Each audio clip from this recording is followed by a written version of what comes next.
Good day, ladies and gentlemen. Once again, welcome to the 5th edition of the Speak and Serve Initiative National Debate Competition. This year, we're running under the theme, Nurturing Ideas for a Healthier Society. Through debate, it is all systems go. So, for right now, we'd like to show you the adjudicators that are going to be responsible that are going to be having the toughest decision they're looking superb and also amazing.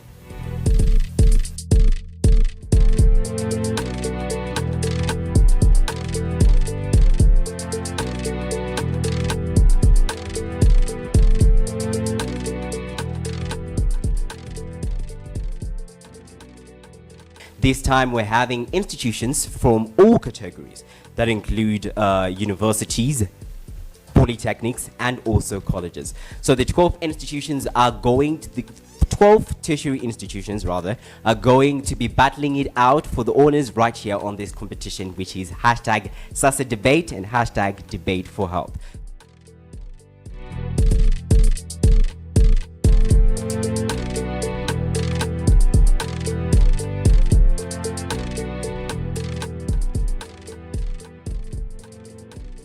As of now, I have Great Zimbabwe University, Chibhero Agricultural College, Gweru Polytechnic, and Africa University.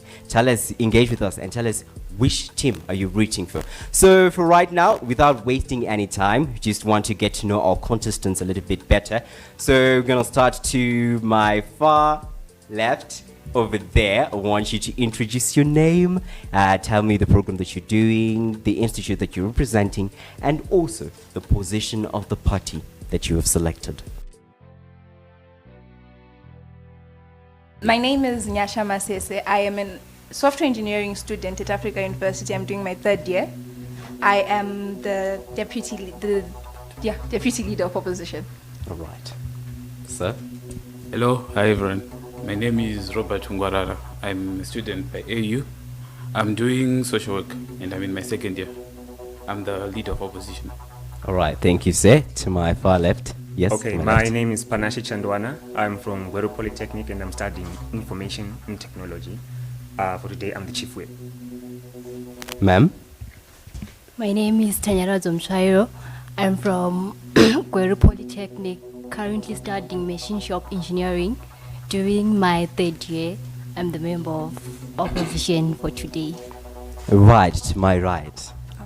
My name is Ashley Simsomashatse from Chibhero Agricultural College, currently studying Diploma in Agriculture, hashtag Future Farmer of the Zimbabwe. I'm the opening government. Hi everyone, my name is Tinashim Konoishuro. I'm a student at Chibhero Agricultural College and I'm doing a diploma in agriculture, and today I'm the opening government. Right, to my far right. Good day everyone. My name is Koselishem Jonga and I'm studying legal studies, that is my LLB at Great Zimbabwe University with a double major in peace and security studies, and I'm part of your closing government for today. Afternoon everyone. My name is Tariro Chisoro. I'm from Great Zimbabwe University. I'm also doing an honors degree in law, and I'll also be appearing for the closing government as the chief whip. So, I will read out the motion. With the motion, this House would ban out of court settlements for all cases related to sexual harassment. I will repeat.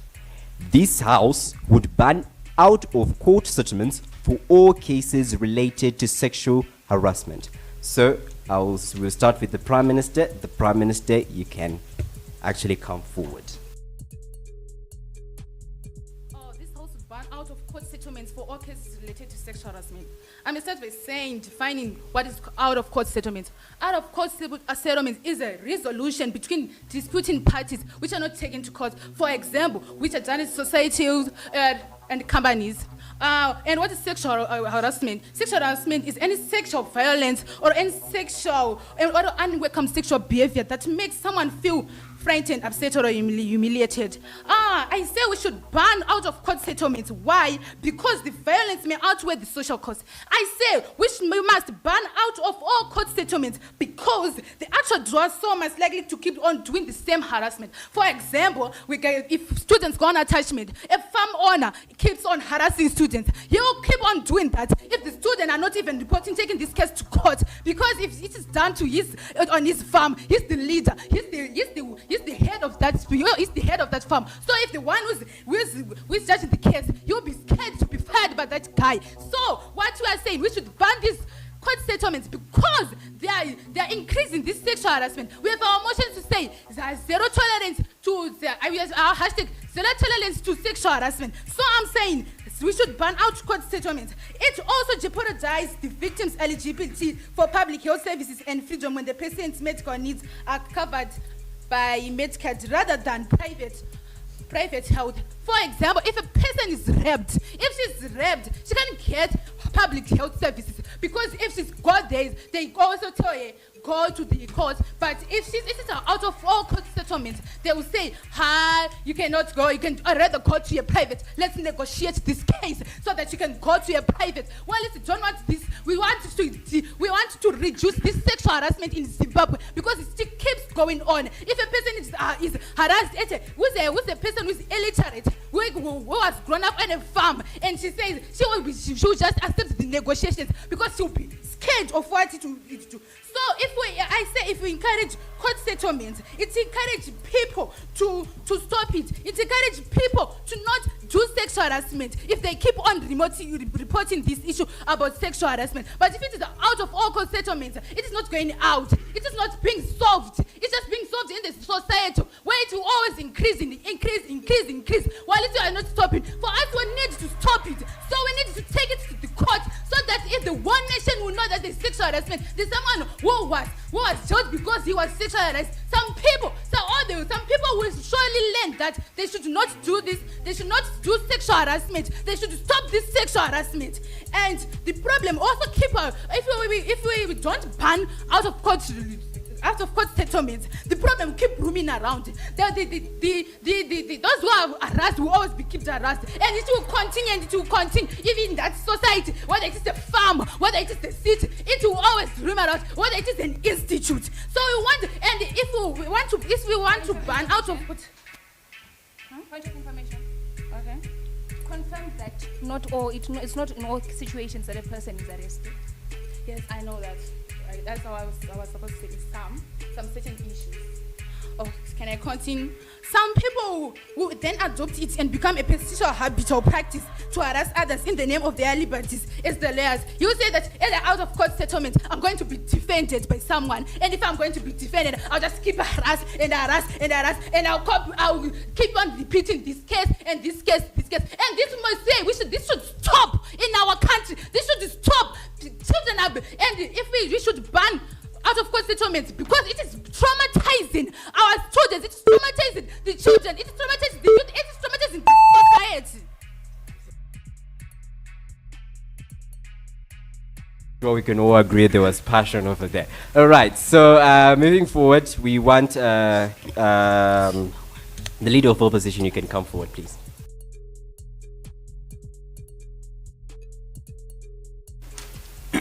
Now, Madam Speaker, Ma'am came in front of you all and claimed that the whole world will know about certain matters that are solved beyond the court. But my noble delegation, what is wrong with people knowing about what's going on in their society? The society becomes sensitive to the injustices that are happening in the society if they have entire and full knowledge of what is going on. So we as a delegation are saying that we do not want to ban out of court settlement. However, we as a delegation are saying we would rather give sexual harassment issues a license to be governed out of court. However, the process has to be regulated and monitored. We are saying a representative from the court can then come to a court that these matters are being handled, and they can see if the people are being objective and fair. And we as a delegation have seen that these systems work and they are effective, and they just need to be regulated. So our first point is victims will be deterred from reporting their cases in fear of being exposed and judged. my noble delegation, if we do see a court, and then we do see someone going to the court, my noble delegation, people become judgmental. People have their own stigmatizing attitude towards those people. So at the end of the day, we can see that issues can be solved within institutes, within families, and within other sources that are just not the court. Moving on, we as a delegation are saying that court settlements can be financially draining. A lot of us in this third world country do not have the money to afford lawyers. So at the end of the day, we then can see that someone Point rather of than information. taken. Are you aware of pro bono lawyers? Yes, Madam Speaker, ma'am, I am aware of pro bono lawyers. But these people are not really, these pro bono lawyers are not the best quality that one can get. Hence, there will be unfair representation, and the bias would then make the victim will not get their justice, my noble delegation. We as a delegation are also talking of devolution and preserving family relations as our fourth point. Devolution of power, this power to handle these matters, will reduce pressure on the courts. And at the end of the day, the courts can then focus on other issues, my noble delegation. Only serious matters should be taken to the court, because at the end of the day, we can then see that simple declined. Simple situations of a minor comment or something that offended someone can be resolved within any situation, and at the end of the day, relations can be solved.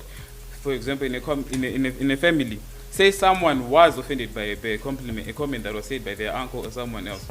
This matter can be resolved in the family, and at the end of the day, no one will be stigmatized, because the moment one goes to the court, the court, there will be serious repercussions, and at the end of the day, the family will be broken apart. They will be creating some form of a world war, whereby the victim is at the other side of the wall, and those that are going against the victim at the other side. So we want to take away these problems by making sure that people in their families, they can resolve these matters. We also want to make sure that other courts can have the power to solve these matters rather than just going to the main court.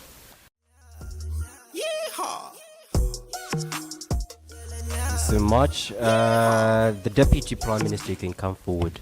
Okay, we as the opening government, we say that the House would ban out of court settlements, because as my fellow men said, if the court issues a representative to go to those places to regulate issues, then it means that the issue has already reached the court. So, sorry.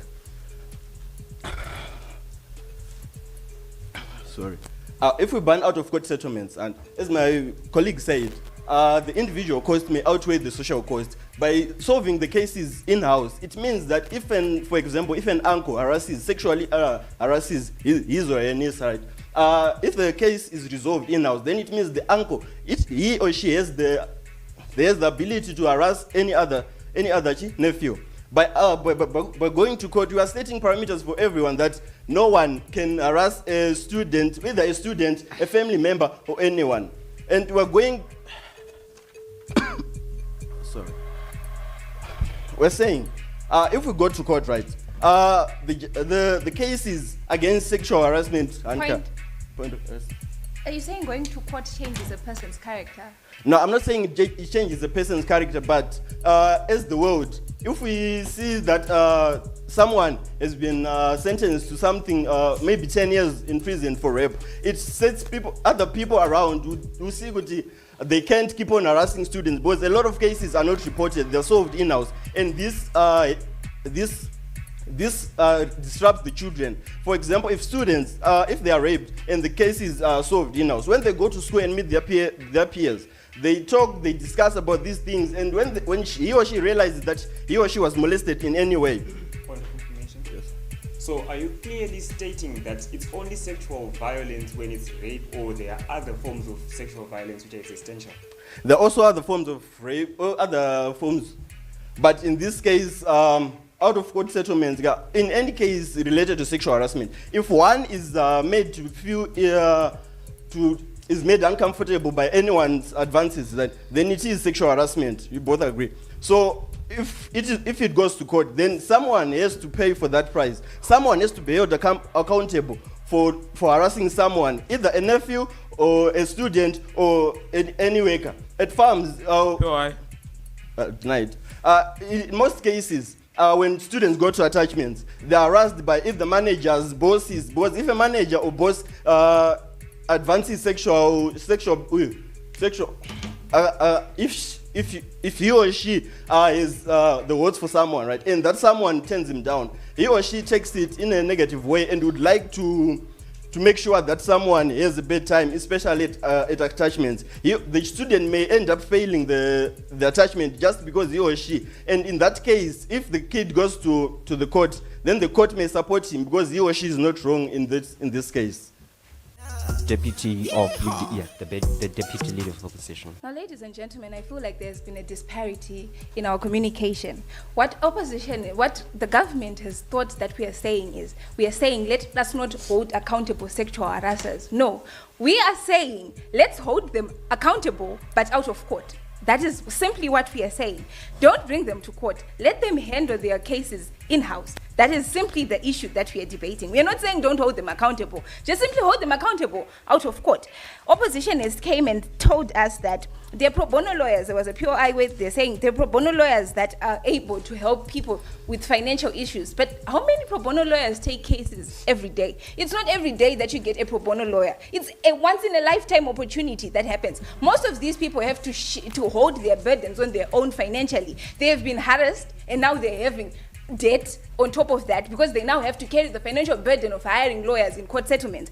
In court settlements. So this is not going to help anyone. So therefore we're saying let us hold these issues, let us settle these issues out of court in a system that is governed. Let us create a system that is comfortable and safe for everyone, that involves a situation where we don't end up exposing these people in courts, because a court is going to court and openly stating that I have been harassed. It's a difficult thing to do. So let us not put these people in such a situation. Let us have these settlements done let us have them do these settlements in a comfortable and safe space, but let us have a regulatory board or some sort of regulation to regulate the way it is done. So what we are saying, let us not ban a system that people trust, because some people are not comfortable in court, but they are comfortable with telling their parents, and their parents bringing up the people and telling them that this happened to my daughter, I don't want it to happen again. And then now that the whole society knows that this person has done this, they can now work in correcting this person. Because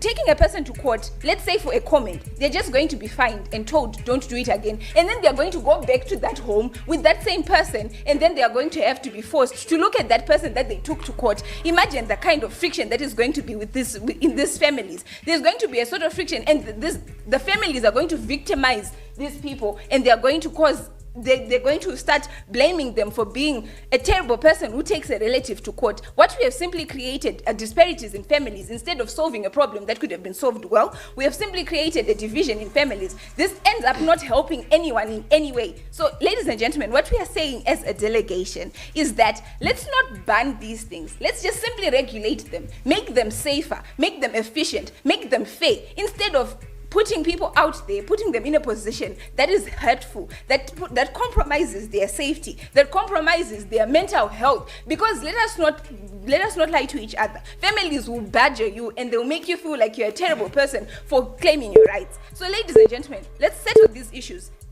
outside court. Thank you very much. So that was it from the opening government and opening opposition. So for right now, let's stay tuned. We'll be back with more as we have the closing opposition and the closing government. So stay tuned. Don't press the dial. Yeehaw. Yeehaw. Right. As a member of the closing government, I support the motion that this House would like to ban out-of-court settlements for all cases related to sexual harassment. In the eyes of the law, a settlement is a resolution between disputing parties about a legal cause, in this sense, sexual harassment. An out-of-court settlement is made to evade legal liability and accountability, as it is a social policy, as it focuses more on the social aspect without the exception of what we call judicial accountability. These settlements usually go through litigation, mediation, and often result into restitution or reparation being paid out to the affected counterpart. No criminal charges are actually incarcerated to the offenders, so they usually walk free or are just given counseling under the family aspect. where it's also seen as a way of buying out of justice or actually evading what we call justice under the rule of law. It does not uphold the individual rights of the plaintiff, as they would have been violated in every sense possible in their personal aspects. And with that, there is no accountability in the sense of violation, and no one is held accountable for their actions.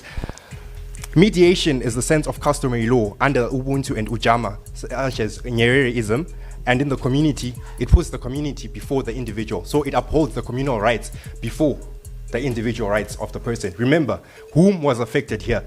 It's the individual and not the community. So you've got every right to seek what? Judicial assistance in every means possible. Right, and I'll leave you with a quote. Justitia nemin neganda est. It's Latin, and it means justice is not to be denied to anybody. In this sense, justice shall not be denied according to what we call a social concept. With this again, jus necessities will also argue on what we call social justice. There is no such thing as social justice because the legal system is the one that upholds everything socially governable. In customary concepts, in the Shona culture, we've got what we say, gomba namwana. In such extreme cases of sexual harassment that would have actually been leading to a higher degree, such as rape, would actually counsel the uncle and be like, no, mwana tinomchengeta se muri. But would not actually go out because we're protecting the identity of certain individuals without their actions being taken into application. Okay, so are we actually saying that now that we've seen that the judicial system can actually be slow, are we taking into consideration the amount of time that we will have to now have the justice being served in the end of the You're advised that there are many courts in the system, that we've got the Supreme Court, the High Court, and the Magistrate Court, again with the village courts as well, but those ones still have a legal representation, so we're still being represented throughout. And to close this, it is not a formal admission of guilt in that sense, so that when we introduce that Sexual Harassment Act, no one is formally admitting or for the crime that they committed. It's rather they're pushing it up bluff in every sense possible. I thank you. All right, can we have the member of opposition come forward? Okay, good day everyone. It seems that this debate is running mostly under rights and morals, which is something that everyone in this house is debating about. But then we, as the opening opposition, we're going to run this debate using the principles of these morals and these rights. Firstly, we have the liberty rights. These liberty rights clearly states that these are freedoms that you have and that most people can exercise from without the help of the state, meaning that we exclude these codes which the government is talking about here.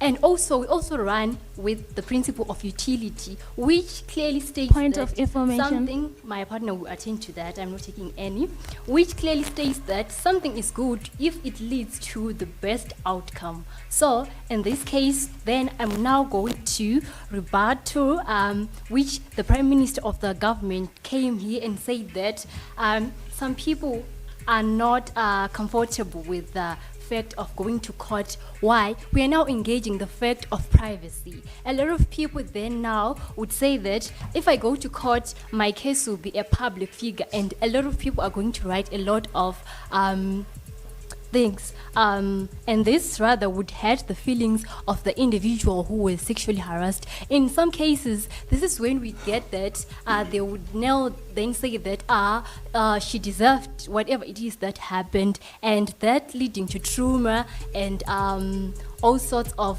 uncomfortability to the one whom was offended. So this is where we come and tell you that it is better to have out-of-court settlement to avoid all those things that would then bad things said by the public and other family members and all that.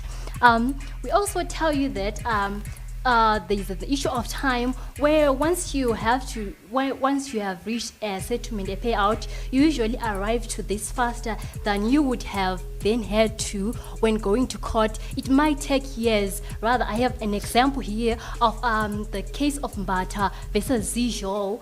This is a case 625 of 2021, which was then opened 11 years after there was a plea when they went to the court. And this case took a very long time. So it clearly states that sometimes taking out of court settlement actually helps to get clarity faster to the one who have been offended. Why am I saying getting clarity faster? This is where you also get the payment. Payment is guaranteed. For example, if you have to go through therapy, medical expenses and all that, the offender is then guaranteed to pay for all that, unlike in court instances where it is going to take a lot of time. Also, there's an issue of cost. Fine, the government side mentioned that there are high courts, there are supreme courts and everything else, but then take, for example, someone who lives in Uzumba.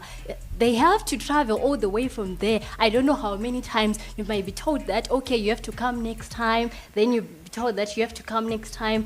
That is costly, and some people might not have all the money and the time for traveling to and from, coming to attend the court sessions which you have. Then also, there's also an issue that when then settling the case out of court settlement, guaranteed is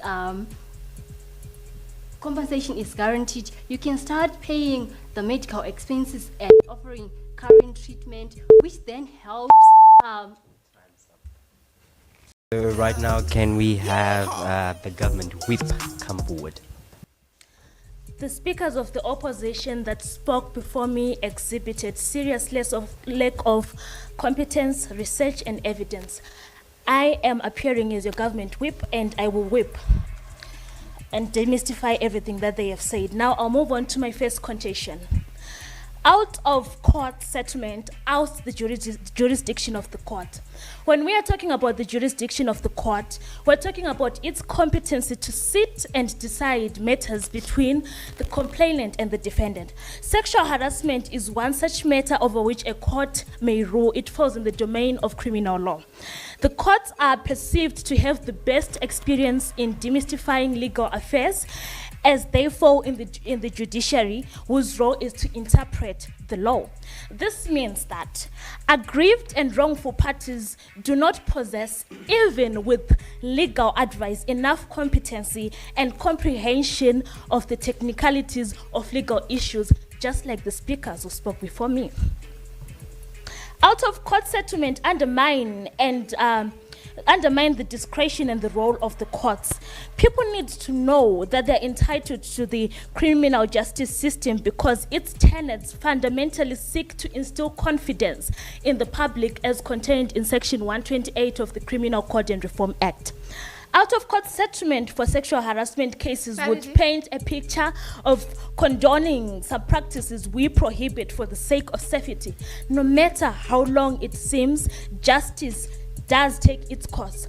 A landmark precedent in Zimbabwe resulted in an award of $220,000 award for a sexual harassment case which had been running for 2 straight decades and 2 years. Out-of-court settlement undermine the administration of criminal justice, and judicial independence is compromised if people take matters into their own hands, and this, the august house, you must understand, would be a gross miscarriage of substantial and procedural justice. Clarity. Moving on, I'm going to talk about the Stockholm Syndrome. We're much aware that the practice of autonomy by most people in deciding out-of-court settlements is important. And we also advocate for a healthy community. When we're talking about a healthy community, we're talking about that community whereby each affiliate is in a state of complete well-being, mentally, socially, politically, or otherwise. An empirical study shows that the Stockholm Syndrome or trauma bond is developing positive feelings for your abusers, completely blaming yourself as a victim and making excuses for the offender. And this is closely related to sexual harassment cases. Do not be so sure that the people are acting out of moral goodness and forgiveness. Moving on, some even regret having opted for settlement, for out-of-court settlement in sexual harassment cases issues, because these issues are sensitive and they just don't go away. These are labels that stay forever. And moving forward, our sustainable development goal number 3 requires us to promote good health and also sustainable goal number 10 for reduced inequalities. I boldly assert that the continuation of this. Thank you. Right. Lastly, it is the opposition week. Will come forward. Panel. Today there's a very gross misconception of what sexual harassment is. Let me try to paint a picture which will make it vivid to you.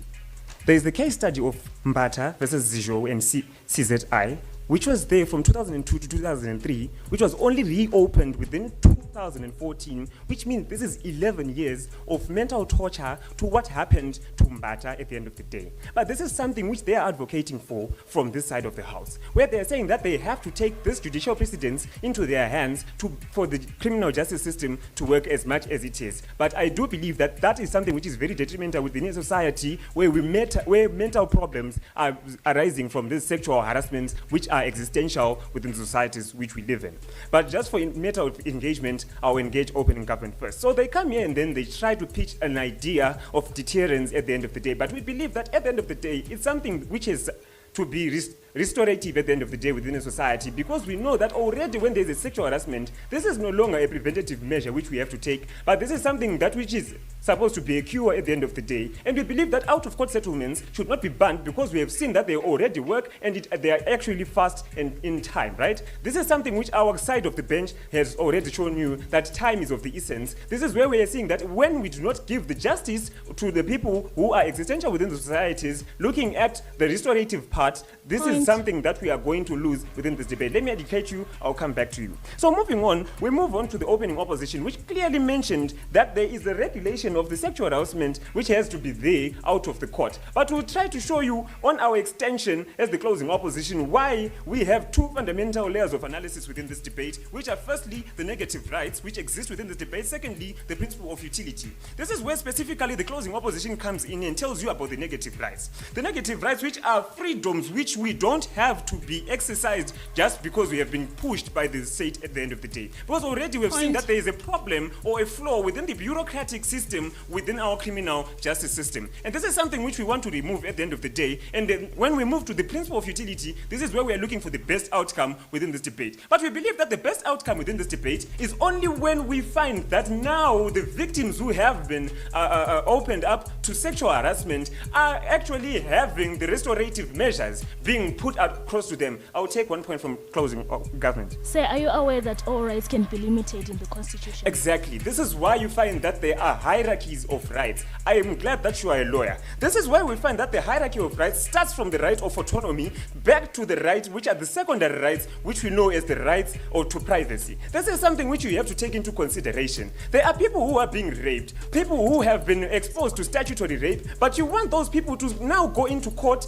and they will always be published to the public at the end of the day, which is something which we feel is detrimental to the mental health of the people within a society. So at the end of the day, this is where you find that now this is why specifically we tell you that from the closing opposition we take this debate home. One, we have shown you how principle of utility is going to work over your deontology, which is something that you are at the end, not the means within a debate. Because you are now saying that, okay, fine, you are now gratifying your own government and now candy coating how those laws are being actually good. You're actually so proud for someone to go for 2 decades without getting the justice which they deserve. And we feel shame for people who are lawyers who are actually saying that you are standing in for rights of the people within a society. We believe that from the side of opening opposition and closing opposition specifically, we have given you why best we see it fit for people to have these issues of sexual harassment being addressed out of court, because we believe that time is of the essence, one. Secondly, there is a guaranteed payment. Thirdly, there is an issue of privacy. With this, I've never been proud to oppose. Okay, so that was it from all the 4 institutions. So what you can do to those that are watching us, please do engage with us, and also, just tell us your views. Which institute do you think is actually did the best in this round? So we just want to know from you, and do the hashtag SASI debate, hashtag debate for health. You can also go to all our social media platforms on Facebook, Instagram, Twitter. It is Say What, and you can also go to our website, which is saywhat.org.co.zw, where you can actually be involved in some interesting things. So right now, The decision is about to be made, so we're going to be giving our adjudicators some time so that they can make the decision, so that we know which team actually did the best, and yeah, which one did that. But however, so stay tuned. We'll be back. When we come back, we'll come back with the results and also the hashtag get to know each other. You don't want to miss this. Stay tuned. Yeehaw! Yeehaw! Gweru Polytechnic, Yes. your comments. Well, so watch out. Did you get whipped? It doesn't like they're agreeing that at some point we did. All right, so Great Zimbabwe, I just want to know, how was the experience? How was it? Did everything go according to plan, or there's something that you didn't do? Firstly, on my part, Yes. I was expecting more engagement. So I actually noticed that I had seconds left over. So I was like, oh, so which means I'm right. So it's good. Let's go. People weren't giving people eyes, Yeah, right? so I was like, yeah, so why not? All right, ma'am. As for me, the subject was interesting. Yes. Because I like issues. But then I had a challenge with time. Time was a When limiting you are factor. talking about issues, you always need more time. But of course, you know, when you're a visitor, you have to abide by the rules of the house. So yeah. Yeah, visitor. All right, Africa University. How was it? Tell me. Was it good? It was a great debate.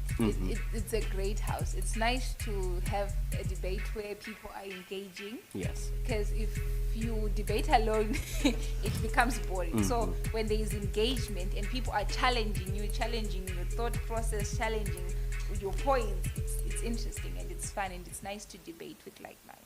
Were you intimidated by any group? No, With confidence, no. no, no.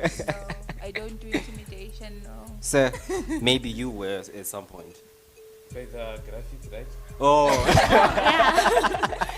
By the graphics, it was autumn. All right. That's the sound. They're so ungodly.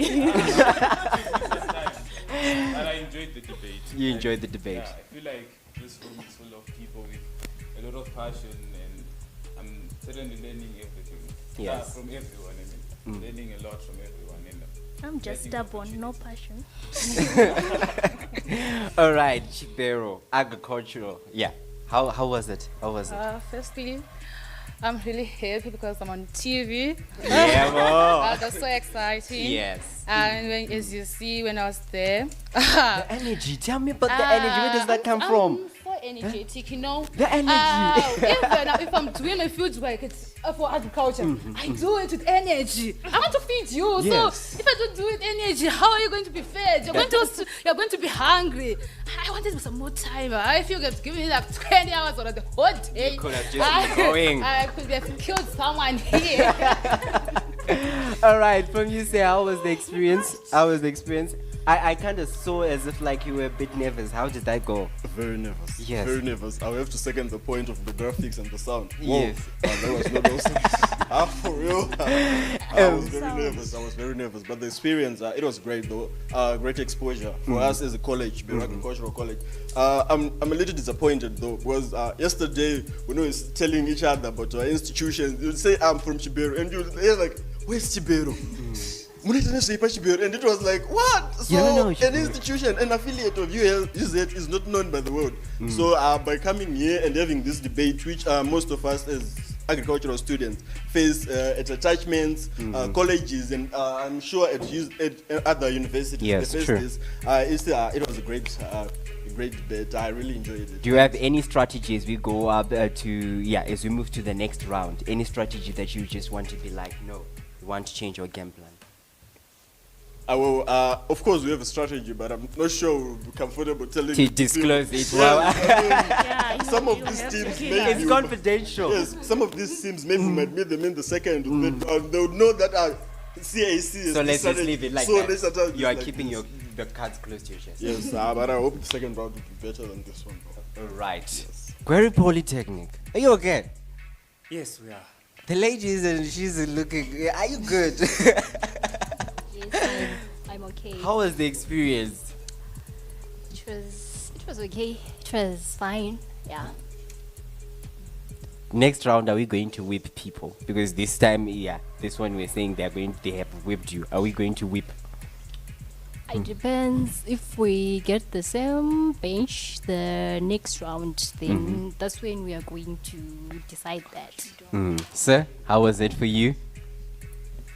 Fascinating. Fascinating. Fascinating. Africa University. So right now, I just want to know a bit about your institute. Tell me just something that I would just be like, wow, Africa University. Tell me about Africa University just a little. I think the best part about Africa University is it being a Pan-African university. So you get to associate with people from all over Africa, different cultures, different foods. It's interesting because we're constantly exposed to people from different backgrounds, which I feel is good for networking and general exposure to the African continent. All right. Chibhero Agricultural College. There was this sentence that you were saying. You were like, hashtag, it's farming is the future. Yes, farming is the future. So I just, especially as you said earlier on, sir, you were like, most people were telling them we are from Chibhero Agricultural College and they didn't. Just tell me just a bit about your college. Chibhero Agriculture College focuses on agriculture, farmer training. We are one of the best farmers. Those farmers you see on TV, the best ones, they come from Chibhero Center of Excellence. All right. Can say those who feed you. And as I say, hashtag future farmer. I'm the one. I'm going to be part of the people who are going to bring the bread basket status of Zimbabwe. As you know, we've lost it, but I'm going to bring it back with more researches and innovations. So just keep in touch, go on Facebook and see hashtag Chibhero there, and you see how we're innovating and how we're trying to feed you so that you can be strong and so that you can come here and also debate again. For that, as I promise you, next time I'm going to come here again for debate. I want to see you all strong and fit and saying, Ashley, thank you very much for feeding us, for feeding the nation. You're feeding the nation. Hashtag the future is bright. As they say, we are going to be the bread basket of Africa once again. You heard her. So, Miss Lawyer, you're a lawyer, right? No. You're studying law. Geography. Why did you say you're Miss Lawyer? It was becoming personal, so no. It became. I was shocked. I was like, you are a lawyer. No. There are many laws, hey? Geography laws. Oh, right. All right. So, GZU, how's Mashingo? Tell us about Mashingo. Tell us a bit about. Well, Mashingo is very small. It is small. It is literally a summary of a town. Is it a town? A city? I don't know. But okay. I'm not getting used to that. But we have a law campus there, an independent law campus. Yes. Yeah, it's pretty much pretty. You know, we dress formally, we work like lawyers, we conduct ourselves like lawyers. We have a court. You did geography. I know. We have a court. Awesome lecturers, a law student to lecturer ratio and all that. So I do enjoy the place. Yeah, although it shouldn't be used against me. Hey? Right. Law is just a program, not a character trait. They already think you're a lawyer, so we might see you as a lawyer. All right. So Gweru Polytechnic, as compared to other editions that we have had of the debate, we haven't had any college or polytechnic coming forward. So I want to know about you. How is it? How are you feeling as a polytechnic? Okay, so first off, maybe I would say it's a great stride for us as polytechnics, because we believe that if we are all part of a tertiary institution, which is the Ministry of Higher and Tertiary Education, we all went through the same schools and everything. So we believe that we can as well as be on the same platforms where universities can be. So for us, just being on stage, even if we're going to win or lose, I don't know, just for us to be here today. The experience is just great. It's awesome. So are we all ready for the results? Are you? No. Are we ready? So you don't want me to disclose the results? You can keep them. We can do another round. I can keep them. All right, so stay tuned because we're about to get the results from our adjudicators. So we're about to see who is the best for this round. And yeah, that does. Welcome back. It is the fifth edition of the National SASI Debate Competition. So right now it's results time. So the institute that at fourth place in this round, it is Chibhero Agricultural College. Third place, the institute at third place is Great Zimbabwe University. So I don't think it's necessary to actually say them second. Let's just say the champions. The champions for this round are. Do you want to do a drum roll? Huh? A drum roll. Ga, ga, ga, ga, ga, ga. Right. The first place has got Gweru Polytechnic. A round of applause. Gweru Polytechnic. Okay, so it was quite an interesting episode, and I'm sure that most of you at home are actually engaging with us, telling us about your ideas, what you think about everything that has been happening, and also, doing the hashtag SASI debate, hashtag debate for health. So please, for today, that's it for today, and let's meet each other, same time, same place. It's me, your host, your debate master, Tender Prince Chitenene, and from us, say what? Goodbye. EMP is a dream. You better get up and work on your dream. Work on that dream. Work on that dream. Work on that dream. I got a dream. When you know you have a dream. Work. I got a dream. When you know you have a dream. Work. Dream just a series grinding all night. Never stop, we gon' make it alright. Dream just a series grinding all night. Never stop, we gon' make it alright. They said the bigger the struggle,